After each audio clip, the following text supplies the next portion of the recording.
Assalamualaikum warahmatullahi wabarakatuh. Perkenalkan, nama saya Ahmad Zubaidi dari program studi bimbingan konseling karir. Di sini saya akan menjelaskan tentang teori Ginsberg mata kuliah bimbingan konseling karir. Yaitu di masa ini ada 3 tahapan. Yang pertama yaitu adalah tahap fantasi.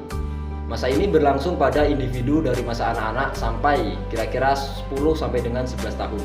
Pada masa ini, proses pemilihan pekerjaan masih bersifat sembarangan ataupun salah pilih tanpa didasarkan pada pertimbangan-pertimbangan yang matang.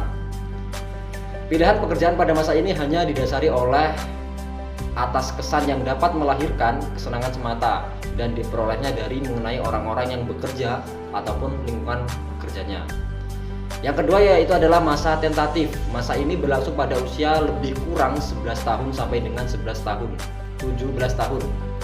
Atau pada masa anak-anak bersekolah di SLTP dan di SLTA. Pada masa ini, pilihan pekerjaan mengalami perkembangan. Menurut Ginsberg, masa ini diklasifikasi menjadi 4 tahapan, yaitu yang pertama tahap minat ataupun interest. Tahap ini yaitu berumur 11 sampai 12 tahun, di mana individu cenderung melakukan pekerjaan ataupun kegiatan hanya sesuai dengan minat dan kesukaan mereka saja.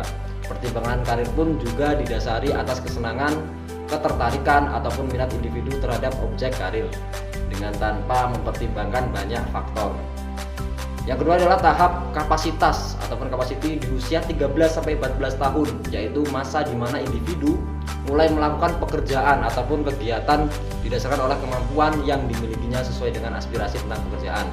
Orientasi pilihan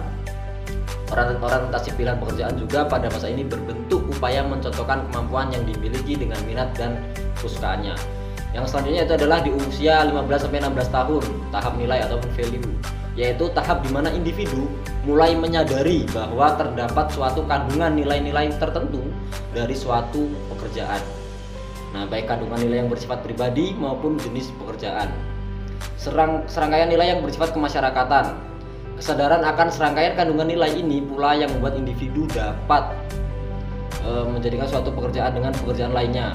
Pada tahap ini mulai terbentuknya persepsi yang lebih jelas tentang gaya okupasional.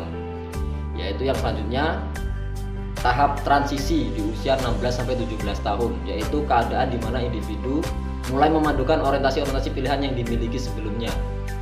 Tahap ini dikenal juga dengan tahap pengenalan secara gradual terhadap persyaratan kerja, pengenalan minat, kemampuan, dan imbalan kerja dan perspektif waktu.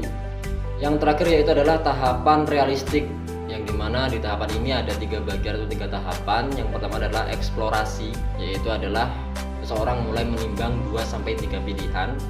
Yang di tahap selanjutnya yaitu adalah kristalisasi, di mana pola pikir seseorang semakin jelas. Dan yang terakhir spesifikasi, di mana menentukan pekerjaan secara spesifik. Nah, itu adalah 3 tahapan dari realistik. Yang selanjutnya adalah unsur utama teori ini, yaitu yang pertama proses ataupun karir berkembang secara bertahap. Yang kedua adalah inversibilitas, di mana keputusan awal sulit diubah sehingga dimodifikasi ataupun bisa direvisi. Yang ketiga adalah kompromi antara minat, nilai, dan kemampuan. Dan yang terakhir adalah optimasi ataupun mencari kecocokan ideal seumur hidup. Itu adalah unsur-unsur utama dalam teori ini. Implikasi dalam BK karir, bimbingan harus sesuai tahap perkembangan siswa.